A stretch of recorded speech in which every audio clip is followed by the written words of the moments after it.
Well, good morning, everybody, and welcome to our webinar Wednesday for September.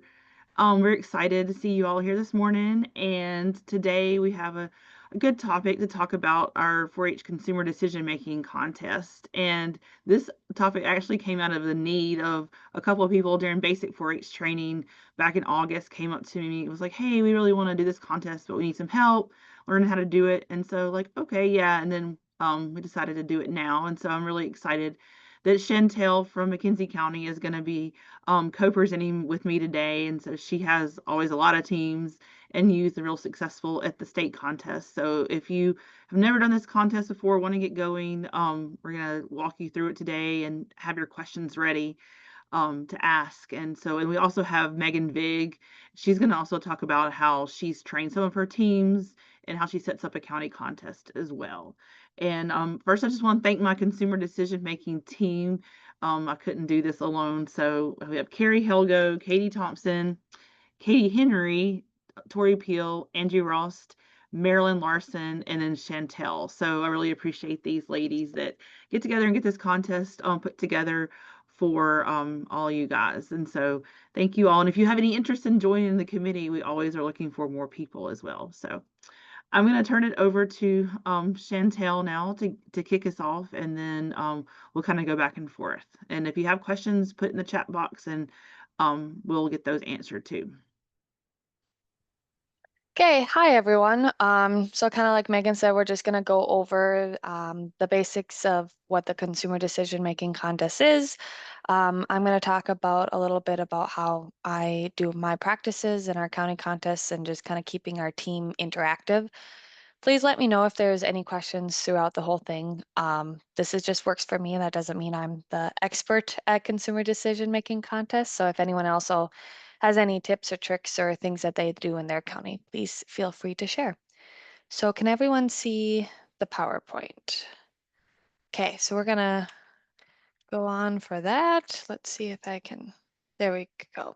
So the first things is just going over what consumer decision making teaches the kids. So a lot of life skills, so critical thinking, decision making, expressing ideas clearly and concisely, verbalizing and defending choices, and problem solving.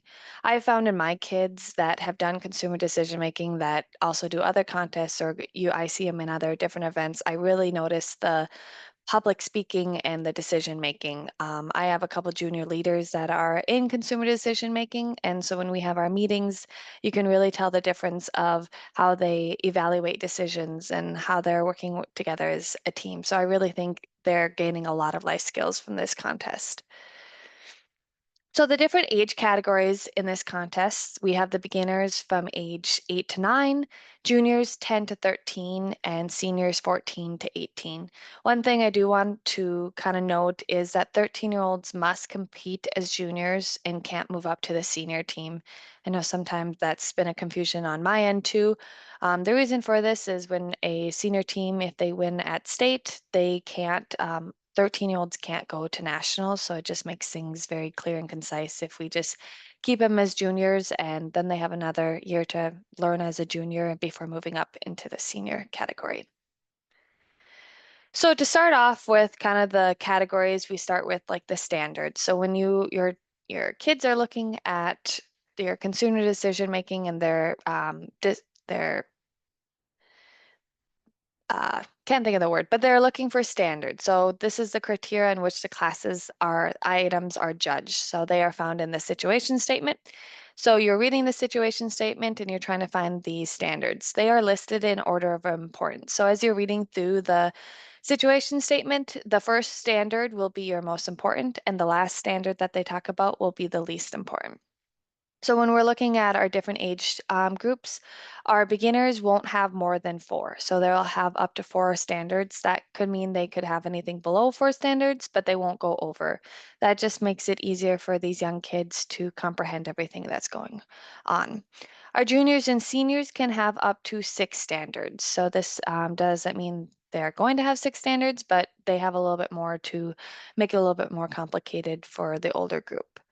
So some examples of standards that you might see in these situation statements would be money amount, size, color, flavors, calories, color.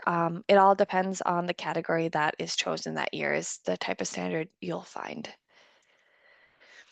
So we'll not we have make sure we clarify that you do not have to infer information from the pictures of these class items. So each class has pictures that go along with some information along with your situation statements.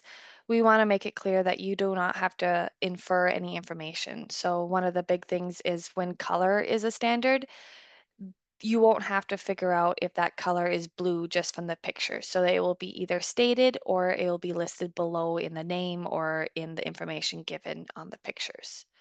If money is a standard, it will always be listed first, and that will be always the most important standard of that class. So just a reminder that if money is listed, it will be the first one. So these have been clarified in our committee to make sure that we're going straight across the board in these when we make our classes. Only one standard per sentence. So this hasn't always been done, but we want to make sure that we are being more clear and concise. So for an example, Julie wants a laptop with a touch screen, period. She also wants a laptop with a fast processor. So that's two different standards, two different sentences. That's how it'll be across the board from beginners to juniors and seniors. We won't combine sentences with two different standards in it. So here is a example of a situation statement. So Douglas has $10 to buy a t-shirt. He wants a t-shirt he can wash in the washing machine. Douglas also wants to tumble dry it in the dryer and he wants it to have long sleeves. So in the situation statements, it's giving the kids what they need to be looking for in the different pictures and different options that they will get. So I thought we could all do this kind of together. So this is what a general look when you're setting up your standards and stuff. You'll have your options. So this one, you'll always have 4 different options in your class. And then you'll write your standards on the left-hand side. So usually your options are up top, standards are on to your left-hand side. So does anyone, if we can remember that far, can anyone tell me the standards that we need to put down on our sheet? I can also go back. $10, yeah. Okay, yeah, so $10. Remember the money will be always first and the most important. So that is our first standard. Does anyone have a second standard that they can pick out? Machine washable. Okay, yeah, nice job. And then our third standard. Long sleeve. Okay, long sleeve one was there, but it's on the last one. So just remember when you got the kids or you guys are reading through your situation statements to make sure the standards are put in order because that makes a difference in the placings. So yeah, so we have $10, machine washable, tumble dry, and long sleeves. So this one, they only had 4 standards, which kind of is a very easy map because it's 4 standards, 4 options.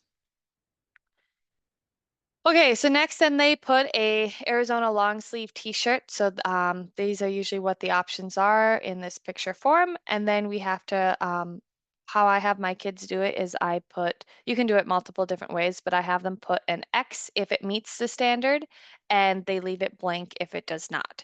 You can do that multiple different ways depending on how your kids like learn or how they like to have things, but making sure that you're marking which ones meet the standards and which ones don't. So on our number 1, we have this Arizona long sleeve t-shirt. I guess we'll go through it and see if they meet all the standards. We'll just do it together as if you're doing it with your kids. So does it meet the cost? Yes. Okay. Yep. So it's under $10 and it's always helpful to put the cost that they have down. So they marked it $8.99 because that will help you in your reasons as you're going during your reasons classes. Okay, is it machine washable? So they have it down on the bottom. They say it's machine washable, so we put an X. And then the tumble dry. It does not look like they have anything that says tumble dry, so we don't put anything. And then it is long sleeves, so it has said that in the title. So then we'll move on to our second one and kind of go through it too. This one costs $13.99, so it doesn't meet our standards. On this one, they put the cost, which can be helpful in your reasons. Otherwise, you can leave it blank depending on how your kids go about their learning. It is machine washable. They don't have tumble dry, and it was not long sleeves. So on our third option, we have a $7.99 long t-shirt. So it does meet that standard. It's machine washable, tumble dry, and it is long sleeves. Our fourth one is $5, so it meets the money standard. It is hand wash, so it does not meet that, and it was not long sleeve and did not tumble dry. So that's kind of how you set up your map to determine which options meet the standards. There any questions on that? Am I going too fast or anything? Or okay, so then we'll move on. The next part of once you figure out which options meet the standards, the next part is making your reasons classes. So this is a helpful tool. I print this sheet out for my young ones and even sometimes my older ones, just so that they have a gist of what they should be saying in their reasons. You get a mix of different kids that some people know how to do reasons from livestock judging or different contests, and then you have other kids that have absolutely no clue how to set up how they should say reasons. So this is a good way to help them out. So you start off by placing this t-shirts and then you say your placing. So I guess can someone tell me what the placings would be?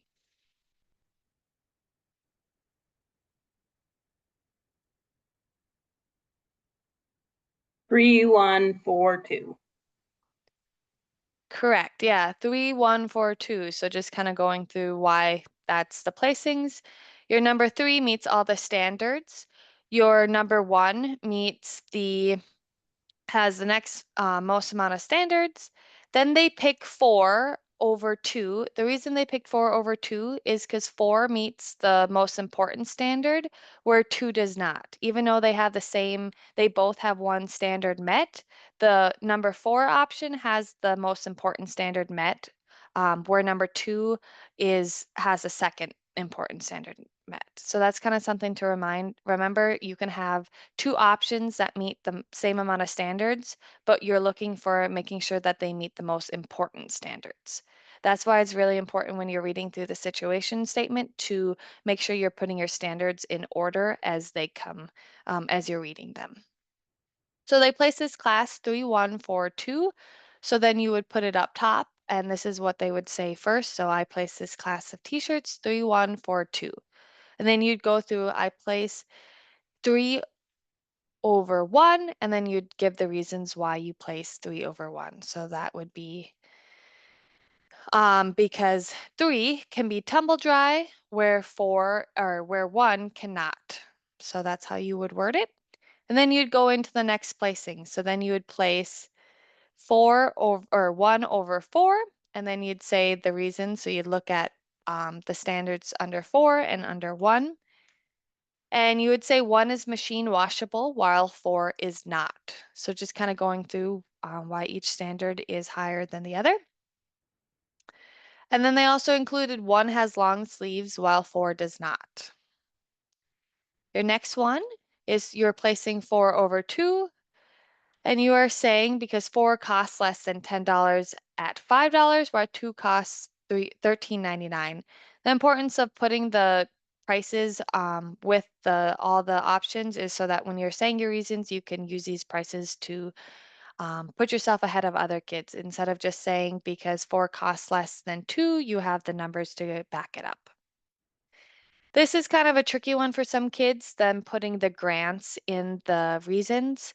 So the grant is why you're giving one option, you're giving grant, so you're granting that 2 is machine washable. So when they're saying that you put 4 over 2, you're also granting though that 3 is machine washable where 4 is not. So you're just saying that 2 is still a good option because it can be machine washable where 4 is not, but you're also saying that 4 is still higher because it meets the best standard.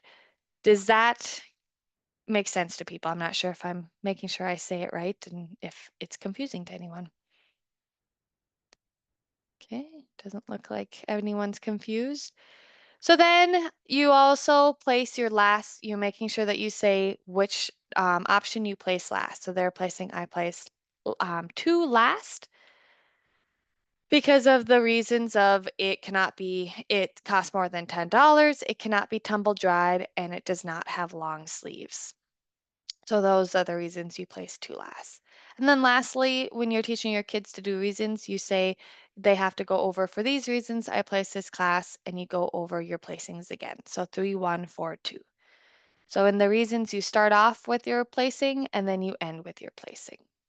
So kind of a transition. Okay, is there any questions on that?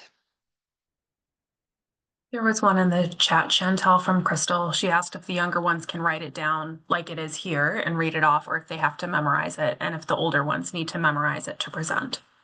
So yes, the younger ones, you can bring in a sheet of paper. It's just as the older they get that you want to encourage them not to be looking at their sheet, but especially the younger ones, they can bring in, they'll like I have them, I print off these papers for them, and then I also can give them the younger ones. And in my contests and in our practices, I know it's kind of hard with my blur, they can bring that sheet into their reasons, and I just encourage them not to look at their piece of paper and only stare at them.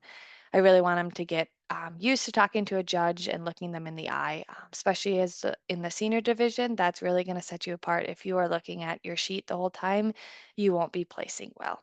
So, but yes, we don't want to tell the younger kids and make them scared to be going into reasons saying that they can't ever look at a piece of paper.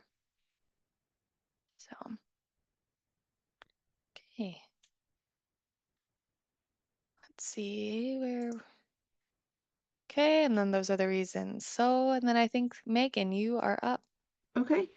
All right, so now we're going to talk about, well, how do you score a class? A lot of times people are like, well, they placed it, but how do I know what score out of 50 do they get? You know, how they place it, based on how they place it, what's the score they're going to get? Well, it's out of 50 points. So each class is worth 50 points. And the different ways they could place it is a different score each time. And it's also determined by your cuts. So if you want to go to this website, if you want to, I'm going to put it in the chat box as well. I don't know if I hit it or not. Okay, let's see. There we go. Okay, so there's a judging card website you can go to, and this really makes it really, really easy. So if you usually for our practice classes that we do together, that we provide you for training your teams, we'll have what each option would be, what the score would be. But if you want to do something on your own or just want to figure it out, this website makes it really easy. So basically you're just going to go in and enter the placing that you have, like you would enter 3, 1, 4, 2 for what Chantel had. And then the next option, you have to enter the cuts. Well, Chantel talked you through the different pairs, because there's a top pair, a middle pair, and a bottom pair. So you're really having 3 different pairs when you're judging. And that's across the board, livestock, horse, whatever you want to do, whatever you want to judge. If you have 4 things in class, you got 3 pairs. And so each pair is going to have a cut to it. You might be like, well, what's a cut? Well, if you just think about it, a cut is more like, well, how hard was it to figure that out? Was that pair really close? Was it they had a lot of similarities, or was there like really big differences? So in your mind, you're like, okay, were these 2 jackets, pretty much alike, or were they really obviously different? So first ask yourself that question. And then a cut I usually assign each pair, either a 2, 3, 4, or 5. I usually don't go over that. And so if you give it a 5, it's like, hey, they should really figure it out. It's pretty obvious. And then a 2 or 3, it's kind of close, so it may be harder to figure out.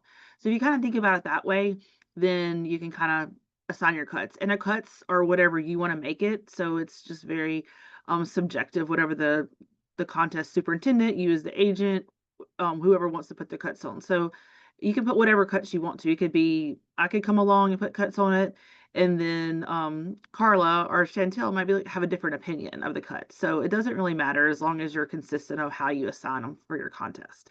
So for this website, you're going to enter your class placing 3142 and then enter whatever cuts you decide. So your top pair, it might be easy. So I might enter 2. The middle pair, oh, it might be a little harder. So a 4. And then your bottom pair, they should have known it. So you could do a 5. And so then you put those numbers in on the website, and then you hit enter, and then each option of way to place those 4 different numbers is going to show what that score would be based on those cuts down the right hand side of the screen. So then you can just figure out what that youth would score based on how they place the class.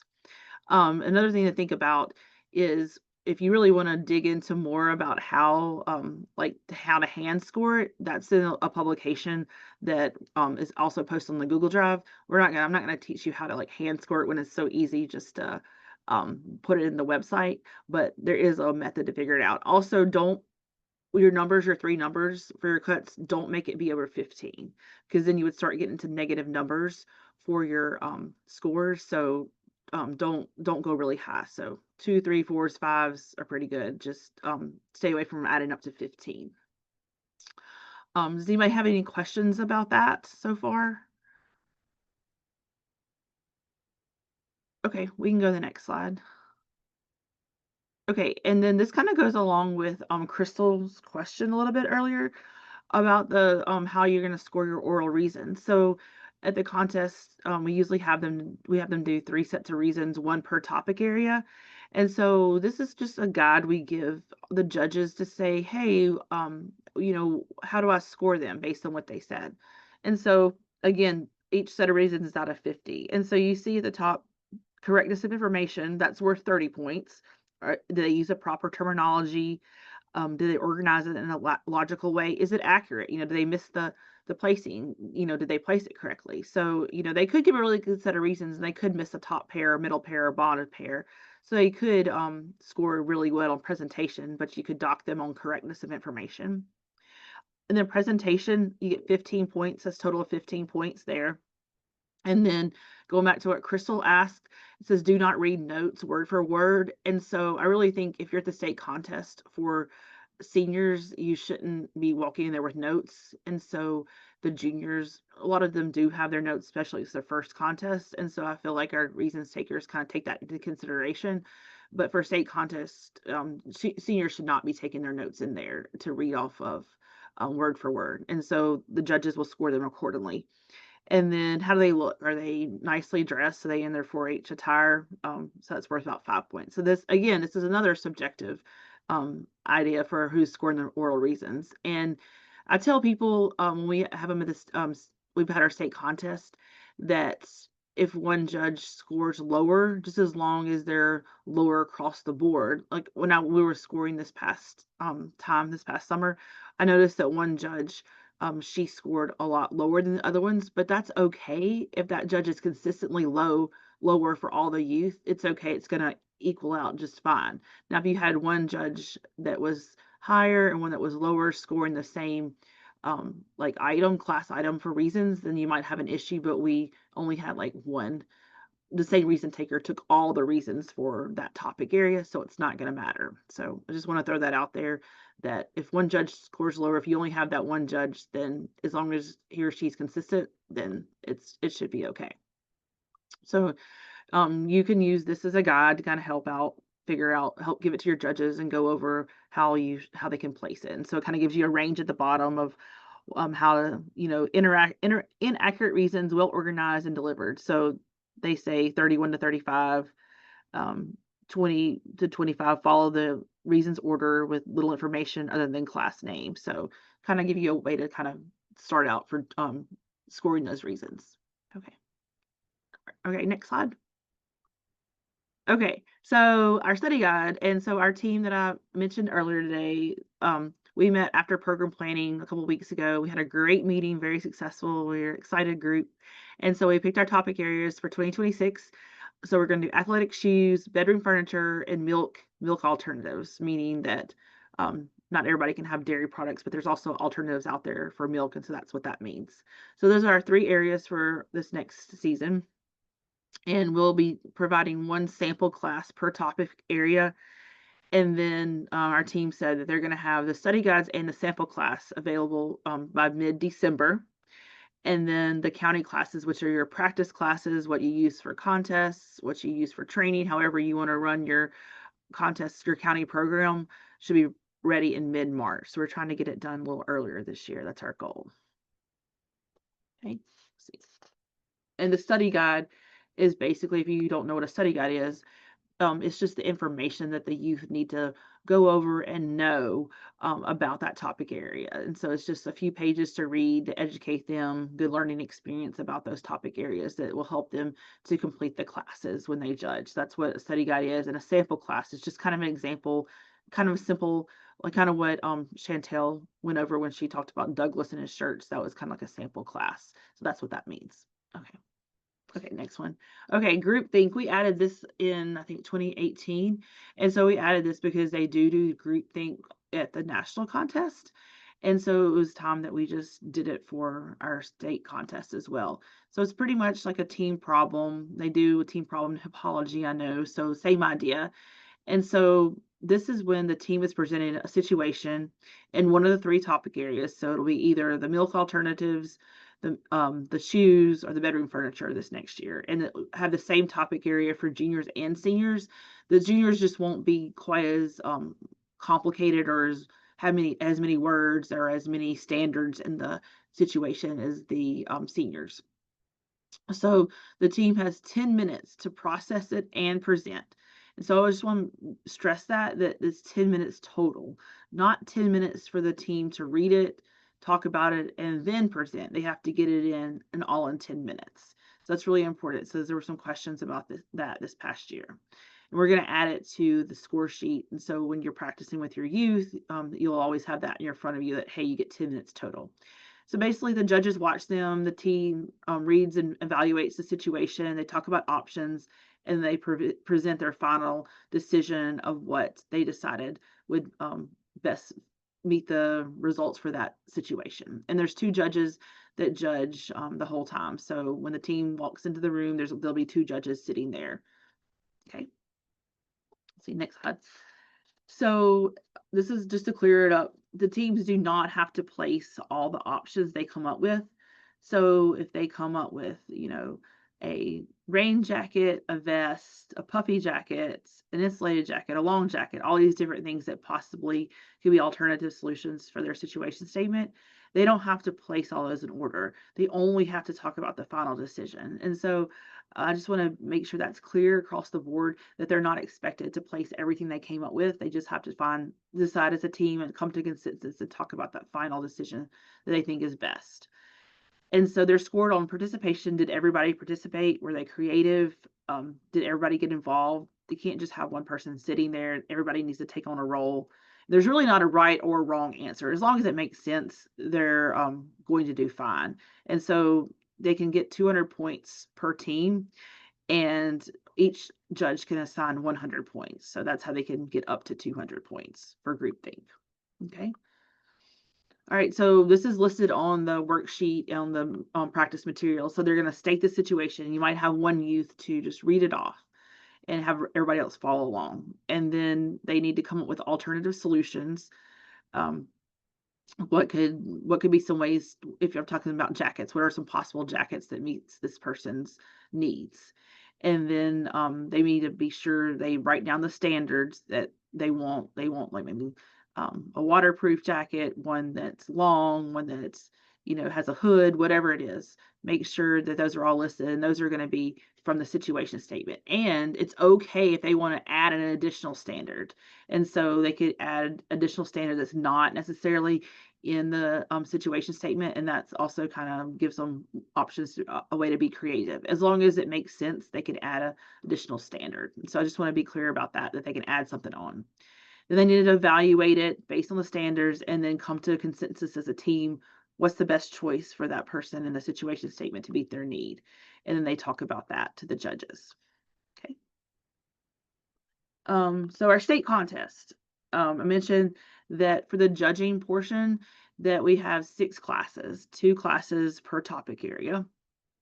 And so they're each worth 50 points apiece. So if a youth would get all perfect, they could get up to 300 points for that. And there's 12 minutes per class for the placing. And so when you set up your county contests, be sure that you're going by the 12 minutes. So they'll, be used to that if they're going to participate in a state contest as well. So 12 minutes to place that class, which is really plenty of time, even for the reasons classes to take notes. Usually the juniors are already starting to fidget and things like that. So 12 minutes should be enough. And then they're going to give 3 sets of reasons, 1 per topic area. And then you can get up to 50 points per set of reasons. So that would be 150 points possible there. So each youth could get 450 points. That would be a perfect score in the contest. And then just want to remind you, 10 minutes total for groupthink, and there's 200 points possible for the team there for the groupthink. So, okay. Is there any questions so far about anything? Questions? Okay. And so a perfect score for a team would be 1,550 points. And you might be like, well, how do you get that? So here's an example. So our team is Alan, Stephen, Aaron, and Natalie. So they went and they had a good day. And so they placed all their classes and they got 450. They got 300 points there. And they also had perfect scores on their reasons. So they all scored 450 points total, because that's the total possible per person. So 450 times 3, and you might be like, well, why did you only do 3? Well, if you bring a team of 4, you get a drop score because you judge 4 youth and you only count 3 scores. But if you bring a team of 3, all scores count. So the lowest score could be dropped. So they did 450 times 3, 1,350, and then you can add that to 200. So a perfect team score would be 1,550. So always you can drop the lowest score if you have a team of 4 youth. Okay. And then at the state contest, we always award a high point individual, and that comes from the combination of the placing score plus the reason score. And then so you don't take the group thing obviously into consideration, because that would be a team score as well. So that's how so basically if your county doesn't have a team and you still want to send your youth at the contest, they could compete as an individual and still be eligible for the individual awards. So keep that in mind. And placing is an individual. Okay. Okay. I think this is the Chantel. So far, are there any questions on the scoring? Okay. Chantel? Okay, so this is I have on the slide is the picture of what our sheets will look like this year. So on the top, it'll have the situation statement, and then you'll have below the 4 different options and all the information below. So this is kind of what it will look like for this year. Just kind of a reminder, our state contest will be a little bit different this year. It will be the first week of August, and it will be hosted in Bismarck. So we'll be getting dates out as the closer you get to where the state contest and get kind of the finalized details. And then, so senior classes, just some other information on it. At least one of the standards included in each situation statement will be something participants must have read and recall from the study guides.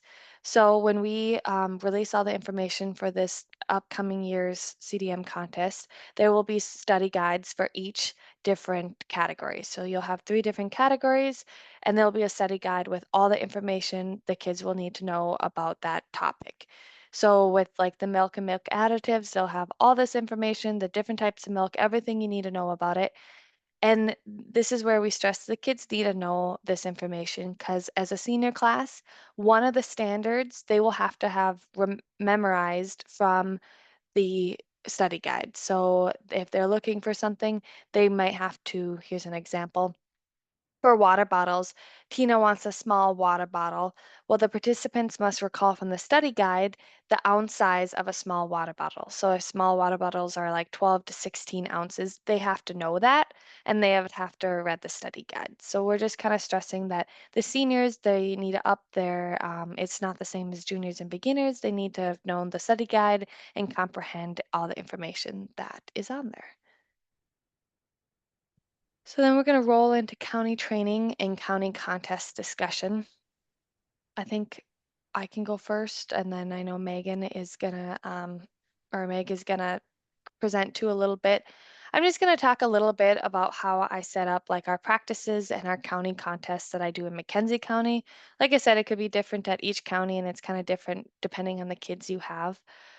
We host quite a few practices at least once or twice a week, just because I have a very strong, motivated group of kids that really want to do well at the state contest. When we first start our practices for the year, I have it set up where we look through the study guide. So I make a packet for them. I have all the study guides and a sample class for each option, and I put that in a booklet, and they get the booklet at the beginning, and that's theirs to keep. So they bring it home, they bring it to practice, and they really study it. You know, we really go over. So the first day we go over all the study guides and kind of get the general information, and then we start with with doing classes. So we start with classes.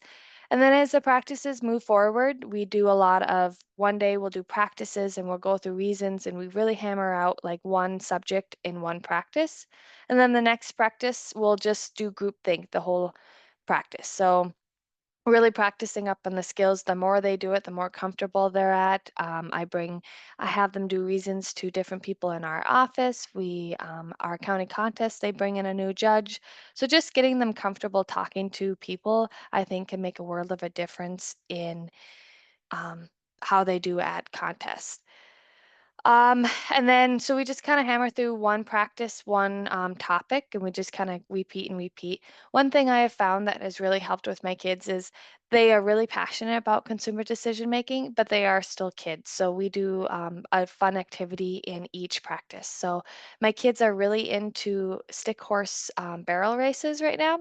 So we have stick horses that they bring, and midway through practice or at the end of practice, we do a stick race, and that gets them moving, gets them having fun, where because consumer decision making can be fun, but it is a lot of information that they're reading and then they're studying, and it can be really hard to focus, especially closer to the summer when they've just done a whole year of school.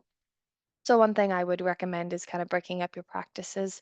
Another thing, kind of fun thing that we do in our practices, depending on the categories of the year, we will either go an outing or bring those categories to our office. So year we had protein bars. So what we did is we bought a bunch of different protein bars and we brought them to the office, and the kids got to like read the labels, and we kind of made up our own class, and then they got to try it. So they really liked that. Like there was ice cream treats, I think, one year, and we did the same. We brought ice cream cones, sandwiches, and they got to make a decision of what's the best option that they wanted that fits their needs. But then they also got to try um, that food. So each year is a little bit different depending on the categories.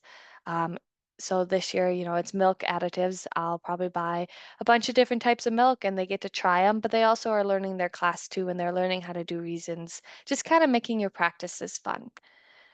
So that's kind of our practice. I know Kelly had a question. How long do you typically schedule the practices for?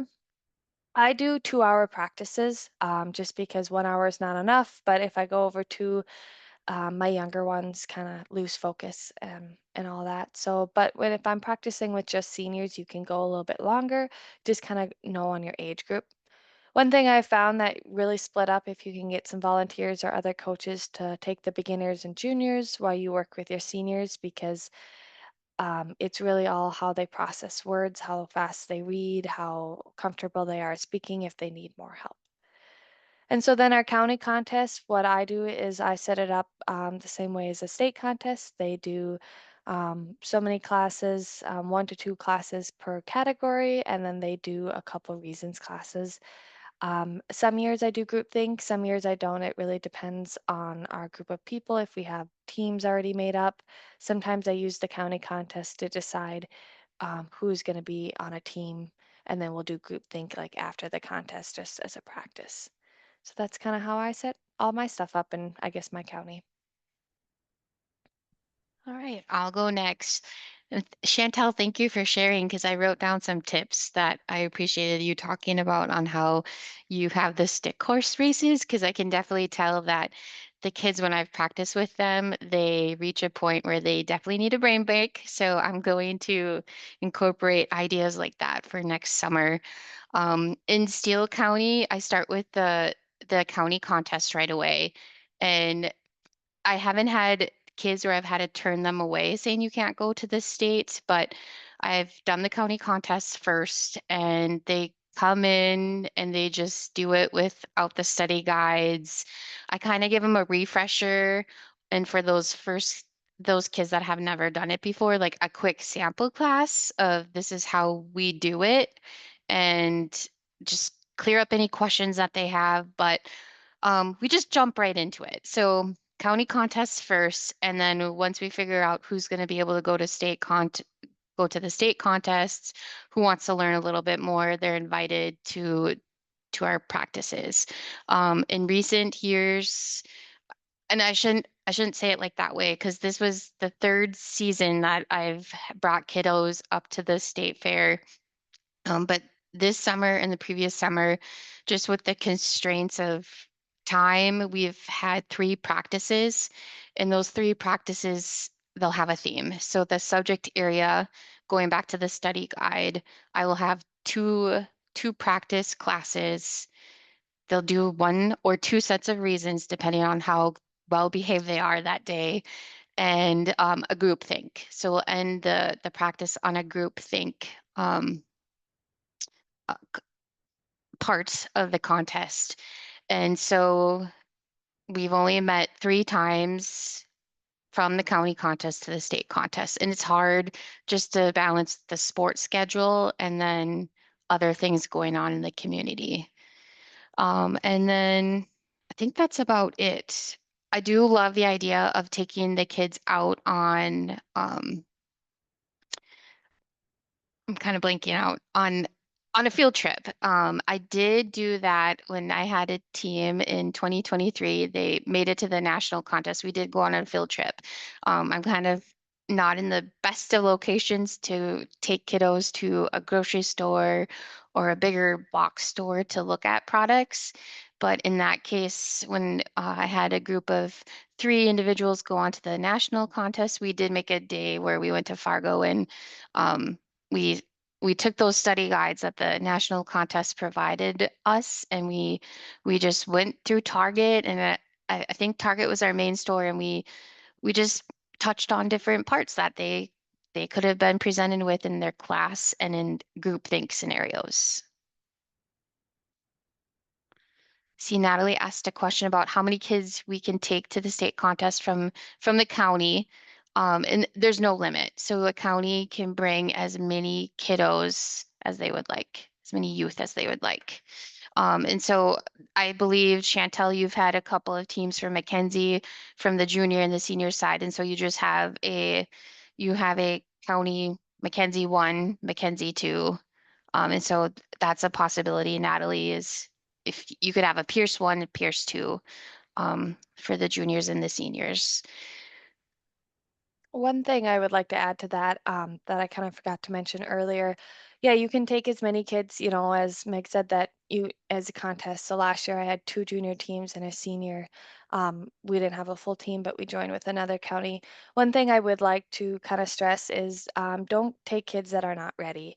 So, the age limit, there's a reason why there's an age limit, and even some of those younger kids that might reach the age limit that they can go to state, it's don't bring them to state unless they're ready. I know if we don't want to turn away kids and have them have a bad experience. And there's a lot more pressure at the state contest than practicing at your county.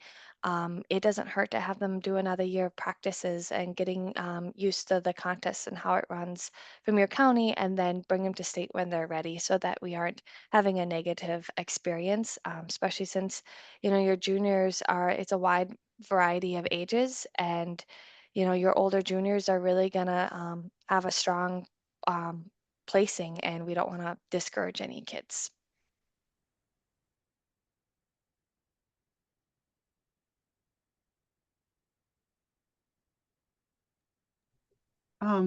Okay, did you have anything else, Megan, that you were going to talk about for yours? Okay, so Rita is not able to be on here today, Rita from Cass County, and so she always has teams. And so as long as I've been around, and so she has a really kind of structured way of doing her things in the summer. And so she not only does consumer decision making, but she also does, like, I think, Project Expo and Com Arts, and she has like a come and go day. And so some of y'all have asked me, well, how do I even set this up? I can't, find a day or a time or whatever. Kids are busy. I get it. And so I like the idea that Rita has a come and go contest. And so she has it set up for the whole day.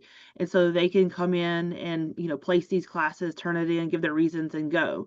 And so they're not doing group think, obviously, because, they're not all there together, but you could come and participate, I think, in Com Arts or Project Expo, and then do the classes for consumer decision making. And then she has a Zoom either the next day or that same night where she announces the winners. So that could be a possibility for y'all to do if you can't just find this time to do it. And also, going back to what Chantel said too, from the state level, we don't require a quote, a county contest to qualify to come to the state contest.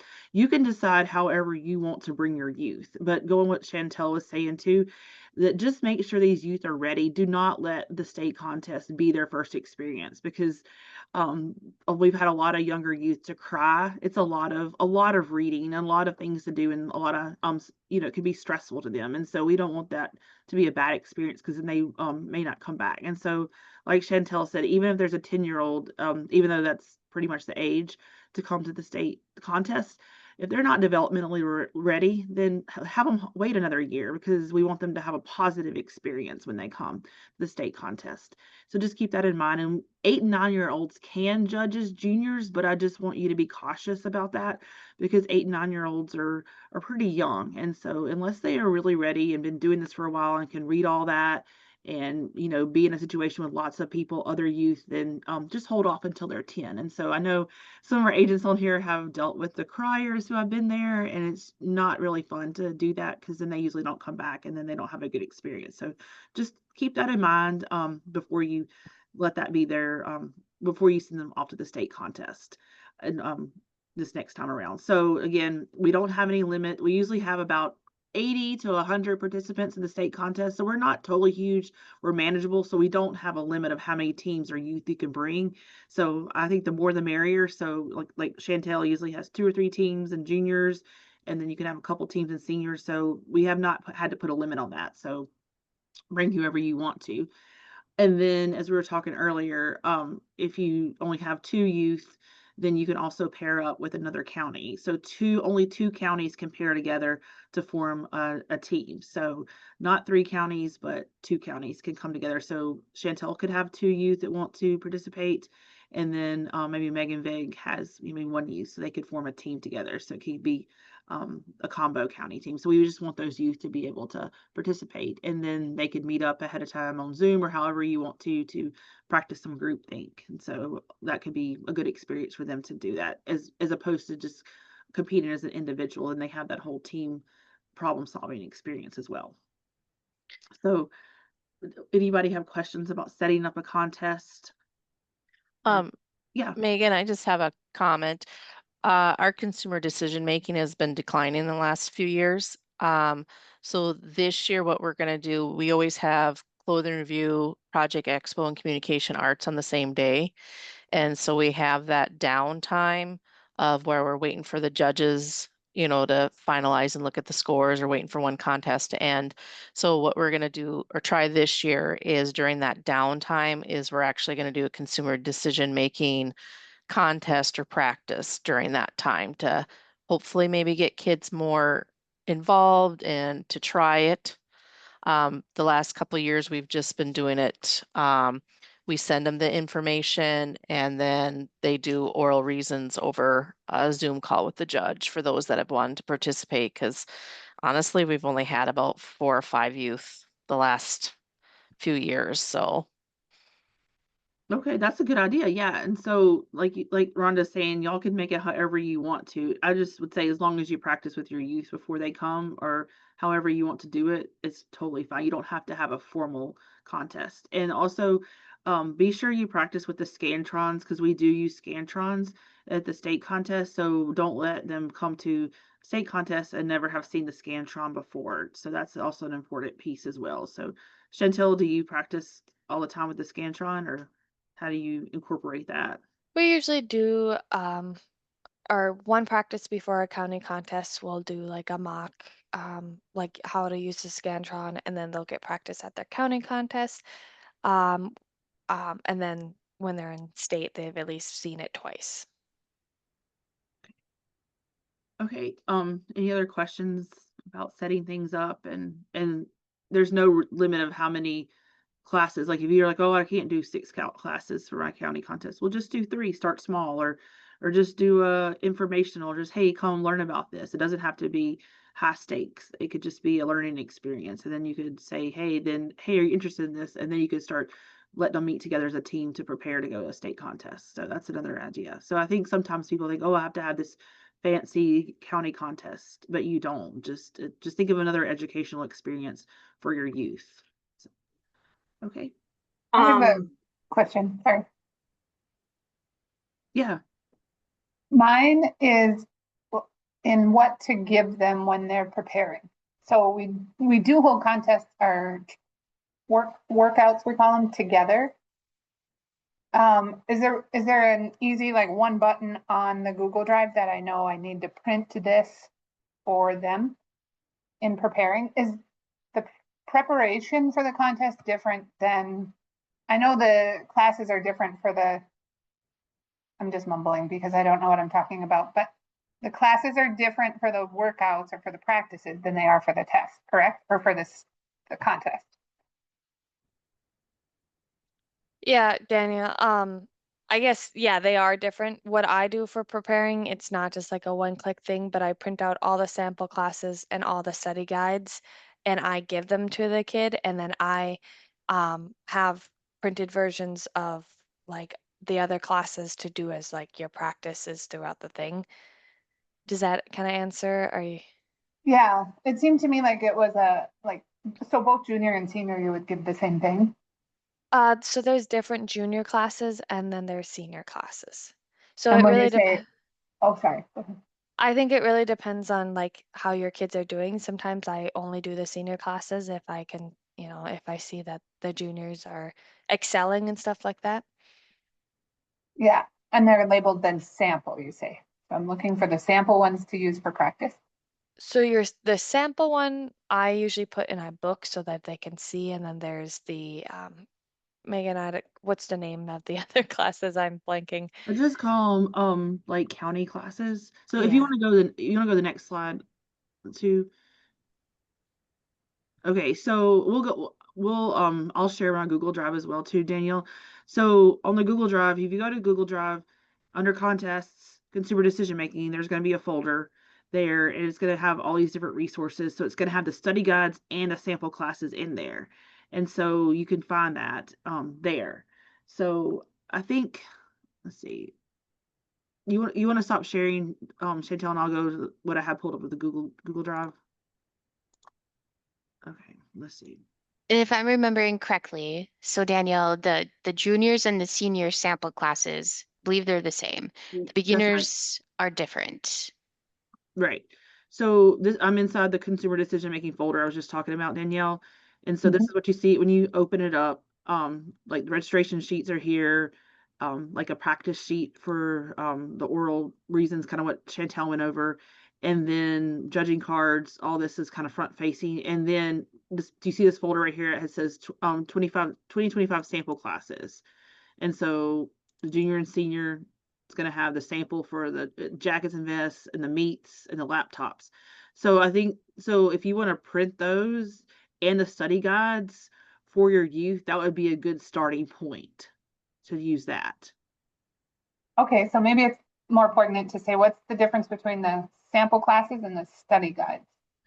So the study guide is actually like the information, like the sample class is actually a class, like kind of like what Chantel went over about the shirts. The study guide is actually, let's see, I'll just click on the jacket one, like the information you got to read. Do you see that? Oh, yeah. Okay. So do most do both then?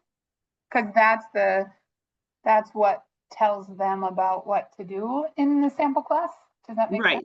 Right, so you would read, so basically you would read the information on these guides, and that would help them to know about the information in the sample class. Okay, so they really need both. Right, right. Right, okay, okay. Okay, so then let's see. So I was back over here. So I had the sample classes here and then the study guides. And then everything that they did this past year at state, I just put it in this folder here. So these are the actually state classes that we use this past year. So if anybody wants to go back and look at those, you can see what the state ones were. And also you can use any classes to practice with because it's all the same concept. Like it's the same way you judge, like whether you judge jackets, t-shirts, milk, bedroom furniture, whatever, the same process is the same. So you can even start using classes that were used last year if you want to get a head start. So, Okay. and I'll put this webinar up on here from this is the one we did back in 2021, but, and then we have examples of the Scantrons here, how groupthink is scored. And then I have, this is our just publication that talks about the contest in general. And if you want to know more about cuts, you can go read more on here. So that's another option. That's a good resource as well. So I think the other question that you were asking about too, Danielle, was there's also what we have county classes. And a lot of people use those for their county contests, for practicing, however you want to use that. And it was asked of me to put them not in the main folder, but to put it under staff resources, because a lot of y'all use those as a contest and you don't want the youth to see it ahead of time. But all that being said, you could actually even print those out for the youth if you want to, if you don't want to save them and use them for your own contest. So it's however you want to use it. But so it's under staff resources, we put a folder in here, consumer decision making. And I put these practice classes here. So these are the ones that a lot of people were using for their county practices, county contests, however you wanted to use it under the staff resources. So, and that was asked, that was from feedback I got from the year before.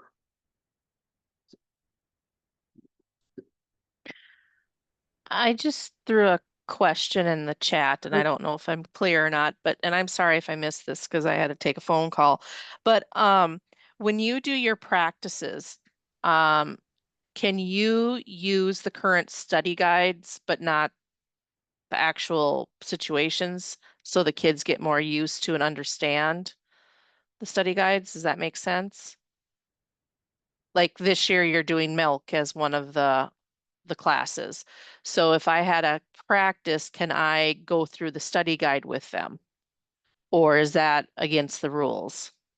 No, I would say you would need to teach the study guide for sure when they come out for sure. Yeah, because I don't know, Chantel or Megan, do y'all like have a time to go over the study guide with them? I like what Chantel said, saying that she does go over it. I try to quiz them so they do it at home. And they've disappointed me the past couple of days or past couple of years. They have not been reading it at home. But they're trying to balance other things in their life too. But I'll give them homework to read the study guides after the county contest. So they don't get it in time for the county contest. And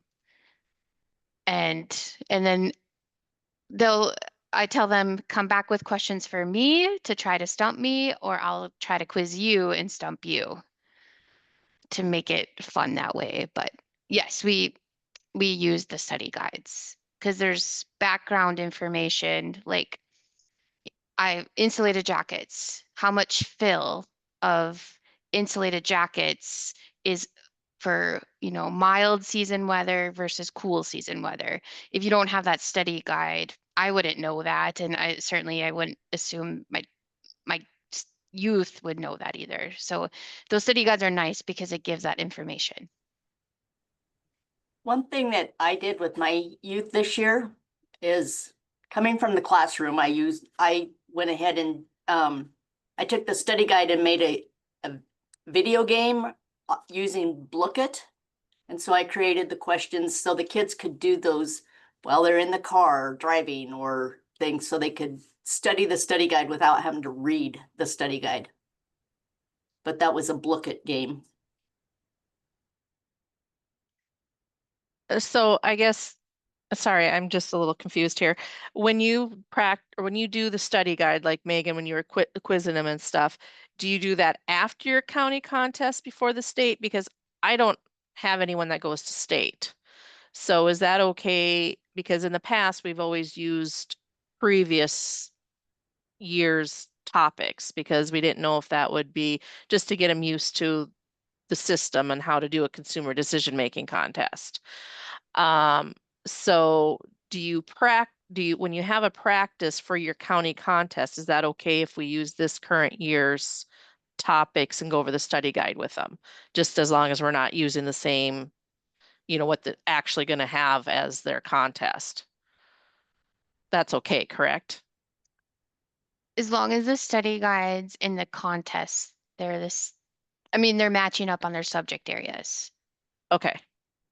Yeah, like And- this year you would use the milk alternative one, the bedroom furniture, and the shoes one. And then it is important that I would say have them know that stuff before if you're going to do a county contest, because the classes that our team is going to write, the senior classes will have things in there they have to know from memorizing from those study guides that they Okay. wouldn't, like Megan last year she was saying about the feel of a jacket. You're not going to just know that. Or when Chantel was talking about earlier, the water bottles, you're not going to know stuff like that unless you have studied the study guide.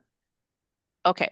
So I guess we'll switch that then, because we've been kind of under the assumption that we just give them other, last year's or other ones to practice with just so they understand the system and that, but that makes sense to actually give them the study guides. We give them the study guides ahead of the county contest, but that, I guess, for me to practice with them or to quiz them, I like the idea of like how Megan and Chantel set that up and kind of made it a fun event for them.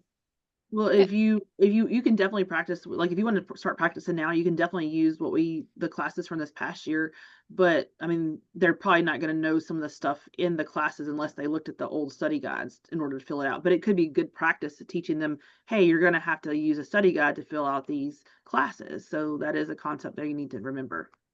So One thing we do for our county contests, like I usually try to save one of the county classes that's on the staff resources Google Drive for our county contest. So we'll use all the other ones to practice with and stuff. If I did not save one and we are flying through classes and trying to practice with them and the study guides, then I'll just make up my own that is along the same categories. So that's one thing I do. So then they're using their study guide, same topics throughout the thing, and we can create more classes or we can save one for our county contest so that they're always practicing that category so that they're really familiar with it. Because my kids do go to state, but I guess I know some counties don't. So like it really kind of all depends on how much you want them to learn those categories. I know it's 12 o'clock, so I want to show one more resource to you before you go, and we'll stay on if you have more questions. But let's see. If you go to the website, just our 4-H website, just general, and you scroll down to contests, and then come to consumer decision making.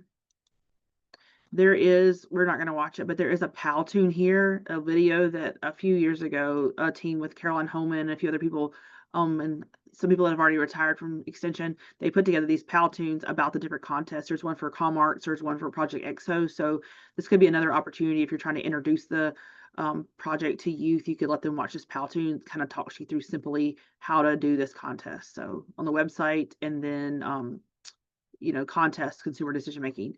And this is actually our training video from when we did it a few years ago, but we'll replace this video with a new one. So there's a tool for y'all to use. Before we end, is there any questions that you have? Any more questions? Those are excellent questions. I appreciate everybody contributing and asking, and Megan and Chantel for teaming up to do this today.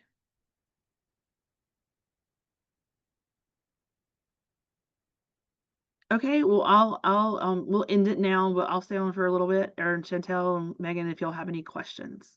Thank you. Thank you. Thank you.